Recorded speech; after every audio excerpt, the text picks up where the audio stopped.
Hola, ¿qué tal? Bienvenidos. Estamos aquí en el despacho ya en plena campaña de renta. Sabéis que finaliza el plazo aproximadamente el final de junio, y vamos a hablar de un tema que afecta a bastantes declaraciones fiscales que realizamos en el despacho, de IRPF.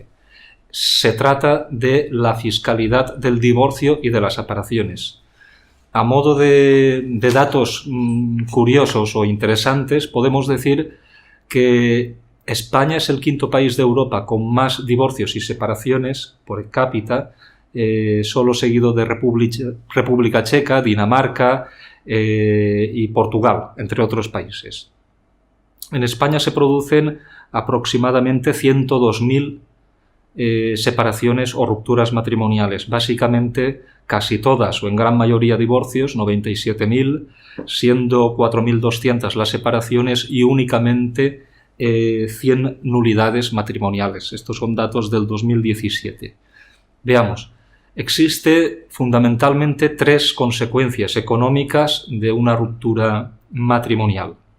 La primera sería aquella ocasionada por la pensión del pago de una prestación compensatoria en favor de uno de los cónyuges, el abono en razón de alimentos a los hijos y, por último, las adjudicaciones de bienes a cada uno de los miembros de la unidad familiar. Vamos a tratar en este vídeo de las dos primeras. La pensión compensatoria. ¿Qué efectos fiscales supone para el pagador? Pues fundamentalmente una reducción en su base imponible general. Es decir, se detrae de las percepciones de una nómina, por ejemplo, aquello que se paga, siempre y cuando esta pensión compensatoria haya sido satisfecha por decisión judicial o homologada por un juez en sentencia judicial en un convenio regulador, o fijada por el secretario judicial o elevada a público, que sabéis que desde el 2015 también se puede hacer ante notario. También hay la posibilidad de comunicar al pagador en el modelo 145 de nuestra nómina que estamos abonando, que estamos pagando una pensión para que nos practique menor retención en nuestra nómina. Si no se cumplen las condiciones antes comentadas respecto a las homologaciones notariales o judiciales, no existe la posibilidad de practicar una reducción en la base imponible general. Tampoco da derecho a una reducción el pago de una hipoteca de la vivienda familiar o el levantamiento de una carga o pensiones a exparejas de hecho. Bien. Esta sería la fiscalidad para el pagador de la pensión compensatoria.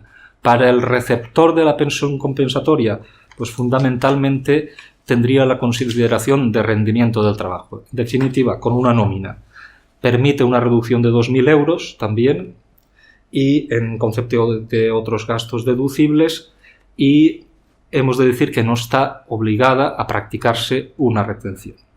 Desde un punto fiscal existen también posibilidades de una planificación fiscal, dado que la pensión compensatoria puede ser sustituida por la cesión de un usufructo, por la entrega de un bien o por el pago de una cantidad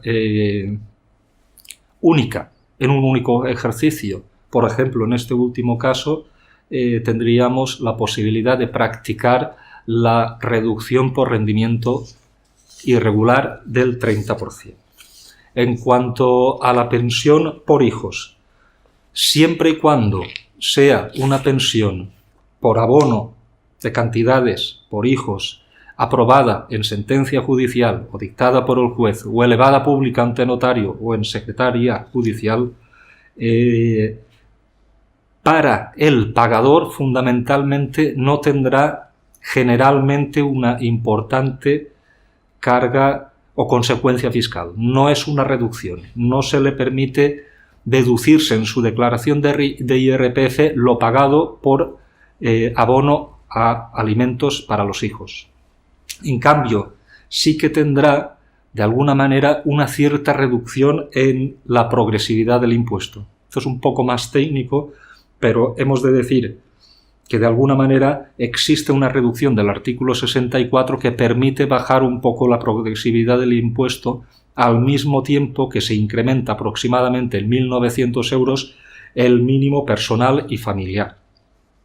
Pero no existe en sí una gran consecuencia para el pagador. Para el receptor, en cambio, generalmente será una renta exenta, siempre que se cumplan las condiciones que hemos dicho antes en cuanto a las homologaciones judiciales o notariales o de secretario judicial.